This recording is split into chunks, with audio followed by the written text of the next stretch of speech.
Hello everyone. In this video, I will demonstrate an electronic rotary latch that can be seamlessly integrated with the Sera4 AX5 controller. You can find this type of locks in different industries. It is a small profile. Now I will proceed to open the door. Right now the door is locked, as you can see. So the first step will be to open the Teleporte app and select the lock. In this case, I have it labeled as a rotary latch. So once you connect, you will see that the light on the AX5 controller turns color blue. That means that it's connected.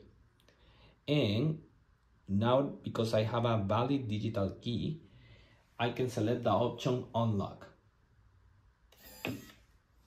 And I can proceed to open the door. On the Teleporte app, will display that is open. Once I lock the door, will show me as a lock.